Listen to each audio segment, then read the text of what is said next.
અમે તો મફતમાં માગીએ. એ કે મફતમાં હા લઈ લ્યો. એ કે મફતમાં. માજી કે બોલ ને ભાઈ, આટલું મોટું. હવે જે પરાકાષ્ઠા કેવી ત્યાં જ કે વ્રજમાં, આ તો લગભગ 40-50 વર્ષ પહેલાની વાત છે. આ કોઈ 500 વર્ષ પહેલા નહીં. એટલે માજીએ કીધું કે આમાં મતની સહિત આપી દે. અને એની અંદર ડોયો હતો, એડેથી બધાને એ કે આ ડોયો આપી દે એટલે અમારે એઠા જૂઠું ના થાય. એ કે તારી પાસે એ કે આ બધા વેચવા નીકળ્યા હોય તો હોય જ ને દૂના. આટલા સરસ હાથના બનાવેલા લીલા, આપણે જે બધા પાતર દૂના લઈએ ને એ સૂકા, આ લીલા દૂના. એ કે આ આપી દે. એ કે બોલ કેટલા? માજી જે આપવો એ કે એમને ભાવ કર. એ કે તમારો ભાવ એ મારો ભાવ. ભાવ એટલે અંતરનો ભાવ. માજી પૈસા પૂછે અને પેલો એમ કે તમારો ભાવ એ મારો ભાવ. બધા કે હવે ભાઈ બોલી દે ને. એ જમાનામાં માજી એને 51 રૂપિયા આપ્યા. ઓલો કે સારું. માજીને એમ થયું ઓછા લાગે છે, આટલું બધું ગોરસ, આ નવી મથની, આટલા દૂના અને આ ડોયો. માજીને એમ થયું ઓછા છે. એ કે લા આ તાર વાપરવાના અને આ ગોરસના. બેઠો અને એ પેલા 51 આપ્યા, પછી 50 આપ્યા, એટલે 101 રૂપિયા લઈને કે માજી લાવો દઉં બધાને. ના હોય એ કે તે તો અમારો મનોરથ પૂરો થયો. વ્રજમાં જો ઠાકોરજી કેટલાક રૂપાળ. આપણે ખબર સાંકડી ખોર ગયા હતા, ત્યાંય ગોરસની સુગંધ આવતી હતી. પછી આપણે બધાએ પેલા દાનનું કીર્તન ને રાસ ને કર્યા હતા. હવે કે તાર જાવ હોય જા. હવે એ તો ગયો.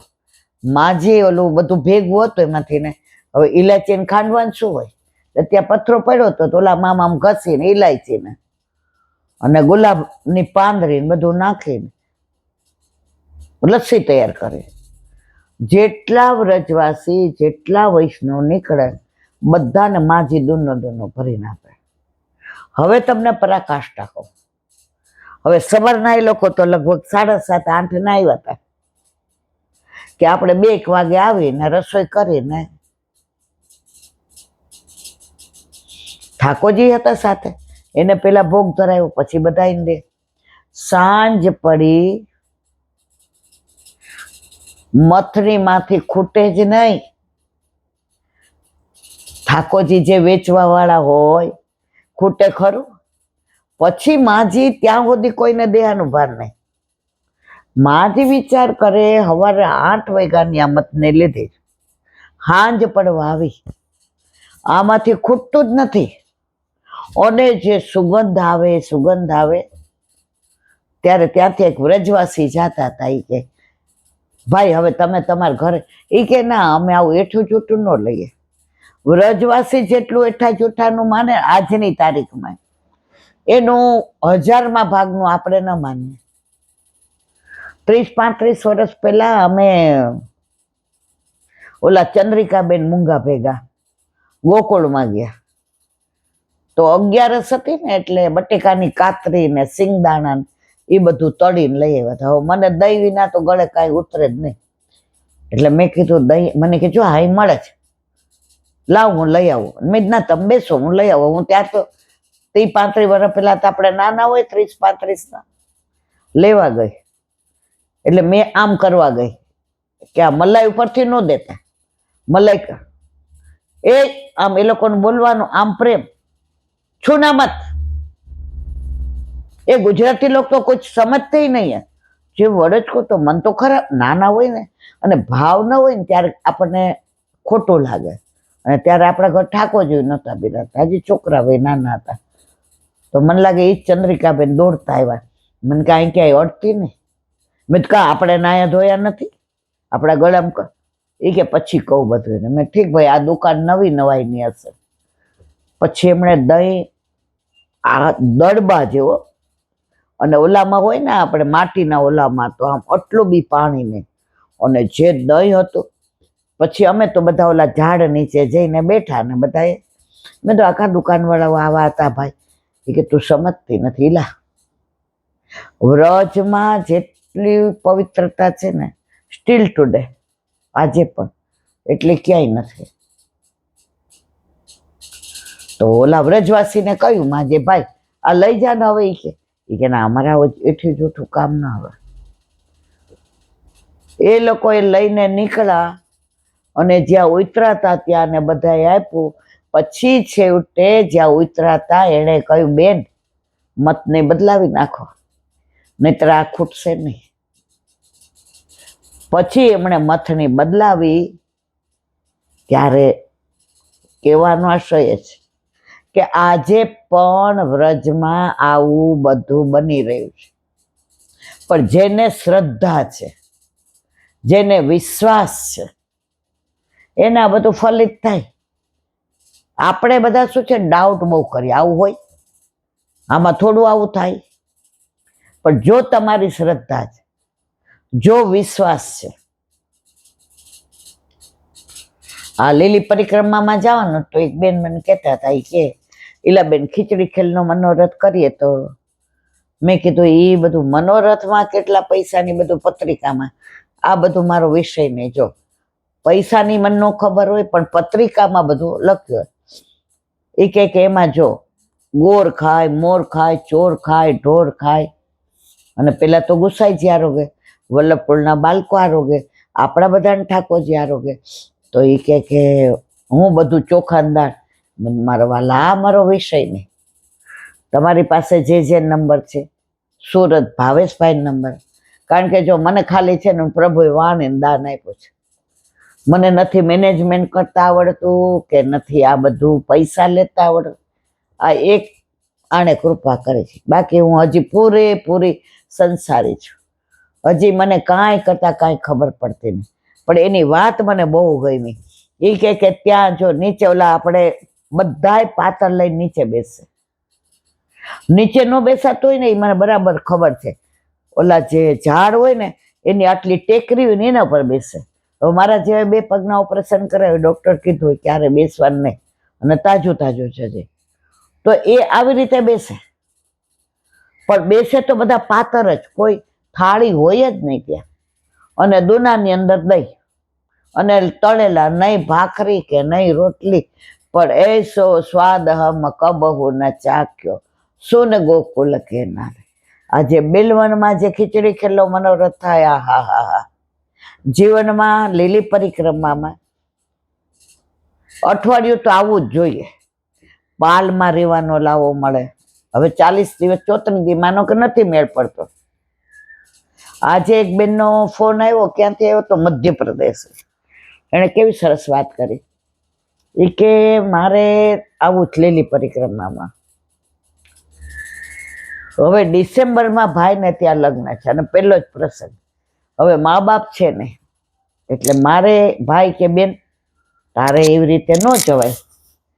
મેં કીધું આવતી પરિક્રમા સુધી આપણે જીવતા જ, આજનો લાવો લીજીએ, કાલે તો કોણે દીઠી. મેં કીધું બેન મેં એક વાક્ય વાંચ્યું હતું, કાં ભગવાનને છોડી દો અને કાં બધું ભગવાન ઉપર છોડી દો. કાં ભગવાનને છોડી દો, કાં તમે લીલી પરિક્રમા છોડી દો, અને કાં ભગવાન ઉપર રાજી થઈ ગયા. નહીં ઠાકોરજી બુલાएंगे, यमुनाजी कृपा, मेरे को तो आना ही है, આવી જાઓ. એ આ પેલા મહેશનો નંબર માગતા હતા કે ભાઈ ગાડી, હવે બધાને ઉંમર પ્રમાણે ચાલીને કોઈ ન કરે. હવે માનો કે થોડું ચાલ્યા પછી ગાડી ભેગી હોય તો બેસી જવાય એમ. તો એને તરત કે સાચી વાત છે, આવતા વખતે જીવતા હોઈએ કે ના હોઈએ તો નક્કી કરતા કોઈક મારે તો પરિક્રમામાં આવવું જ છે. મારે કહેવાના આશય છે, જેને વ્રજમાં મહારાણીમાં બોલાવે ને એ જઈ શકે. ઘણાય 2-4 જણા કેન્સલ કર્યા. કેમ? તબિયત, અલા બાપાજી 2 મહિના બાકી છે. પછી પાછો ફોન આવ્યો, ના ઈલાબેન આવું છે. મેં તો મહારાણી માએ તમને બોલાવ્યા, પૈસા ભર્યા, ટિકિટ આવી ગઈ. હવે હવે એમ કહો કે મારે એવું ન કહો તબિયત નહીં સારી, કદાચ મોતિયાનું ઓપરેશન, એમ કહો કે મારે વ્રજમાં મહારાણીમાં એ બોલાવ્યા છે એટલે જાવું જ છે. આવ્યા આવ્યા યમુનાજીના નોતરા ને મારે જાવું છે વ્રજ પરદેશ રે, આજ કોઈ રોકો નહીં. સામે ઊભો છે મારો શામણો ને કાંઈ જુએ છે મારી વાટ રે, આજ કોઈ રોકો નહીં. આવ્યા આવ્યા યમુનાજીના નોતરા ને મારે જાવું છે વ્રજ પરદેશ રે, આજ કોઈ રોકો નહીં. એકવાર વ્રજમાં મહારાણીમાં એ બોલાવ્યા, સંશય ના કરીએ, આપણી ઈચ્છાથી નથી જતા, એ બોલાવે છે ને જઈએ છે. હવે તો મનમાં એવું થાય, તમે કાલ કહેતા હતા ને કે વ્રજ આજ બહુ યાદ આવ્યું, હવે ક્યારે જાવું વ્રજ. અને ત્યાંનું જે વાતાવરણ, ત્યાંના વૃક્ષો, ત્યાંની વેલીઓ, રસ્તામાં વ્રજવાસી મળે અને બધા એવા સરળ, આપણે કહીએ ચા ક્યાં સારી મળે, ચલ પીલા દો. આમ એ લોકોનો ભાવ બહુ, આપણને અહીંયા બધું લુખ્ખું લાગે, ત્યાં બધા ભાવિક. તો વ્રજ તો વ્રજ છે. વ્રજ વાલું રે વૈકુંઠ નહીં આવું, વ્રજ વાલું રે વૈકુંઠ નહીં આવું, ત્યાં કાન કુંવર હું ક્યાંથી લાવું, ત્યાં હું ક્યાંથી લાવું, વ્રજ વાલું રે વૈકુંઠ નહીં આવું, વ્રજ વાલું રે વૈકુંઠ નહીં આવું. વૈકુંઠ કરતા પણ વ્રજનું મહાત્મ્ય આપણે જાણીએ છીએ. બોલો વલ્લભા ભાગવત ભગવાન કી જય. પૂજ્ય જીજીના યુગલ ચરણારવિંદમાં દંડવત પ્રણામ. કાલે આપણે મૃતિકા ભક્ષણ અને દ્રોણ ધરાના પ્રસંગનું અનુસંધાન. હવે આગળ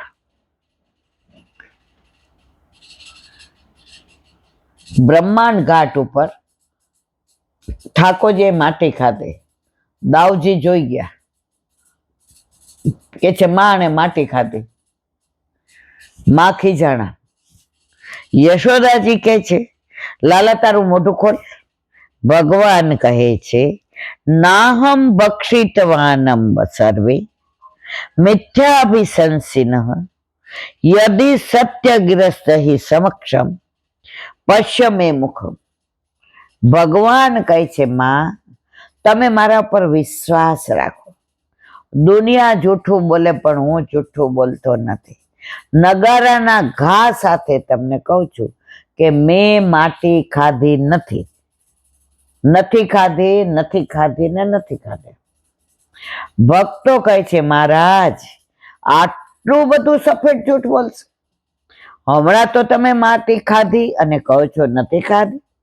આ વખતે શ્રી મહાપ્રભુજી શ્રી ઠાકોરજીની વકીલાત કરે છે. શ્રી મહાપ્રભુજીએ કહ્યું મારા ઠાકોરજી કદી જૂઠું બોલે નહીં. આપણને થશે કે હે વલ્લભ તમે પણ આચાર્ય થઈને અસત્ય ભાષીનો પક્ષપાત કરો છો. શ્રી મહાપ્રભુજી કહે છે ખામોશ, મારા ભગવાને માટી ખાધી છે એ હકીકત નથી. ભગવાને જ્યારે પૂતનાના પ્રાણ ચૂસ્યા ત્યારે એ પૂતનાના અંતરમાં એણે મારેલા 16,000 બાળકોના પ્રાણ હતા, તે પણ ભગવાને ચૂસી લીધા. હવે એ બાળકોના આત્મા ભગવાનના અંતરમાં છે. ભગવાને સ્વયં પોતાની ચરણરજનો રસ એ આત્માને ખવડાવ્યો છે. માટી શું જ પ્રભુની ચરણરજ છે, પોતે ખાધો નથી. ભગવાન પોતાના માટે કંઈ કરતા નથી, તેઓ જે પણ કાંઈ કરે તે બીજાના ઉદ્ધાર માટે કરે. હમણાં બહુ સરસ જય ગોપાલ વાળા મૂકે છે બધા, એક એક પેલા બધું ચિત્રજી સહિત બોલે. તો ટ્રેનમાં જતા હતા બધા વ્રજવા. તો 3 બેનપણી હતી ને ચોથું બીજા કોઈ બેન હશે. આજે જે વિડીયો મેં જોયો. તો પછી બધાએ કીધું કે હાલો હવે આરતી કરી લીધી, સવારે વહેલું મથુરા આવી જશે એટલે હવે પ્રસાદ લઈ લઈએ. એટલે ઓલા બેન બેઠા હતા ને એણે એમ કીધું, એ કે રવા દો ને, મારું સ્ટેશન આવે ને પછી તમે લેજો. એ બેનમાં એવું હતું કે એની હાજરીમાં કોઈ જમે ને એટલે એને નજર પડે, એને ઉલટીઓ થાય, એને પચે નહીં, એવી એની નજર હતી. એટલે ઓલાએ કીધું ના ના તમે લ્યો ને. તો કે ના હું તો નહીં લઉં, પણ મારી હાજરીમાં રવા દો.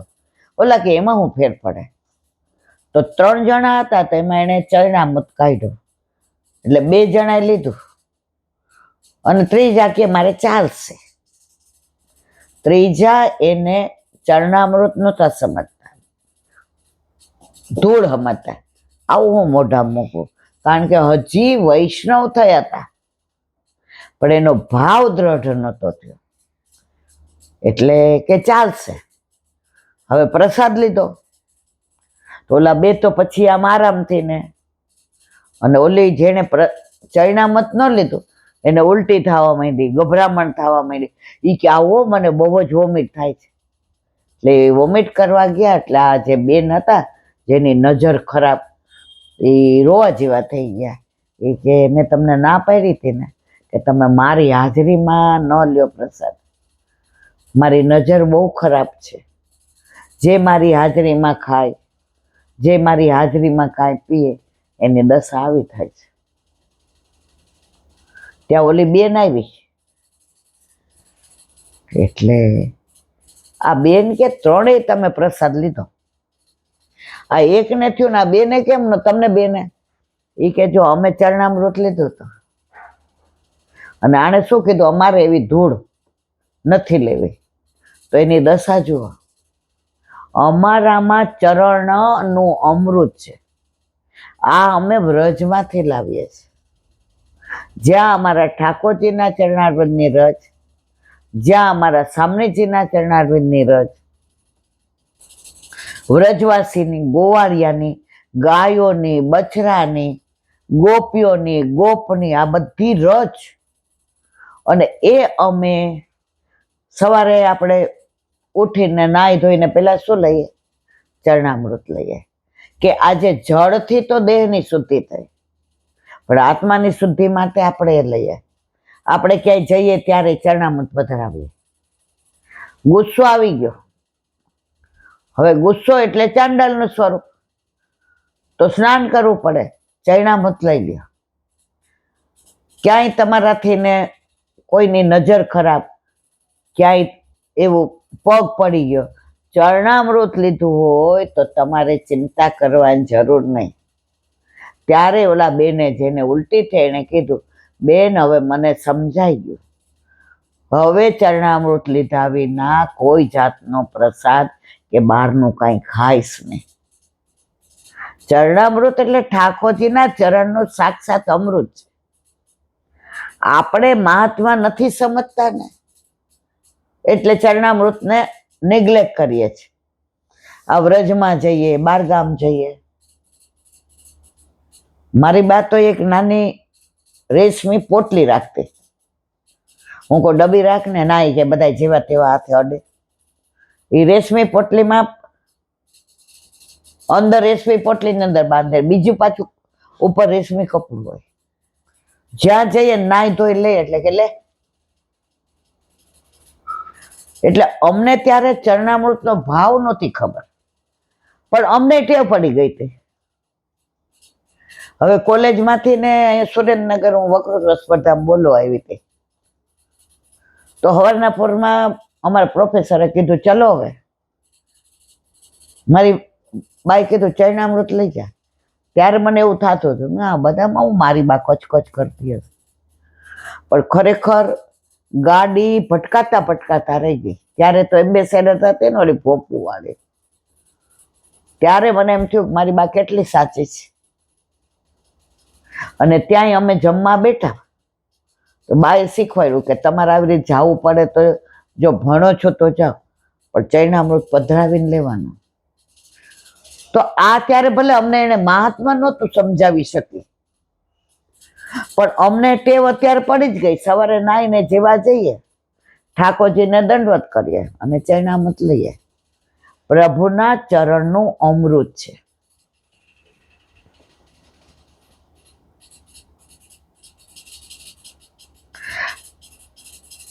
ભગવાને સ્વયં પોતાની ચરણ રજનો રસ એ આત્માઓને ખવડાવ્યો. પોતે ખાધો નથી. ભગવાન પોતાના માટે કંઈ કરતા નથી. તેઓ જે કંઈ કરે તે બીજાના ઉદ્ધાર માટે કરે. આપણે ગોકુળ જઈએ ને ત્યાં બટવાના બેઠકથી આગળ મહાપ્રભુજીના સૈયા મંદિરના બેઠક છે. તો શરૂઆતમાં આપણને આ બધા બેઠકનું મહાત્મ્યને કાંઈ, જો બધા જાય એટલે અમે જતા હતા, બધા દંડવત કરે એટલે અમે કરીએ, બધા જારીજી ભરે એટલે કોઈ જાતનો ભાવ નહોતો. અને એના લીધે થાકી જતા હતા. કારણ કે સવારે ચા પીધા પછી પહેલા તો સ્ટ્રીક હતા બધા, મોઢામાં કશું નહીં નાખવાનું. હવે તો ઘણી જગ્યાએ આ બીપીની દવા, ડાયાબિટીસની લેવાની એટલે છૂટ આપે. તો અમે ત્યાં સૈયા મંદિરના બેઠક ગયા ને, ત્યાં જારીજી ભર્યા, ત્યારે આવું નહોતું, રિનોવેશન કાંઈ નહોતું, હાવ આમ. તો ત્યાં એક દાદા હતા. તો અમને કીધું કે અડધો કલાક બેસો, પછી તમારો વારો આવશે. હવે આપણે તો બધું બધા સાડી બાડી પહેરેલી ને ખુલ્લા વાળ ને ધોયેલા ને બેઠા. તો એ દાદાએ સરસ કીધું, એ કે આ સૈયા મંદિરની બેઠક કેમ? મેં તો વલ્લભ પોઢવા આવતા હોય તો. મને કે બેસ. વ્રજમાં એક એક લીલાસ્થળી છે. એ કે વલ્લભે શ્વાસ લીધો ને તો એ આપણા હિત માટે, શ્વાસ બહાર કાઢ્યો તો એ આપણા હિત માટે. વલ્લભે આપણા માટે કર્યું દીકરા, એવું કોઈએ નથી કર્યું. આ લગભગ 40 વર્ષ પહેલાની વાત. વલ્લભ અહીંયા પોઢવા પધારતા હતા. કેમ? આ એક તપસ્વી કરોડો જન્મથી તપ કરતો હતો. તો ઠાકોરજીએ કીધું કે બોલ તારે શું જોઈએ છે? તો મને વ્રજલીલાના દર્શન કરાવો. એ કે એ મારા બસમાં બાત. જો ઠાકોરજી એમ કે વ્રજલીલાના દર્શન કરાવવા મારા બસની બાત નથી.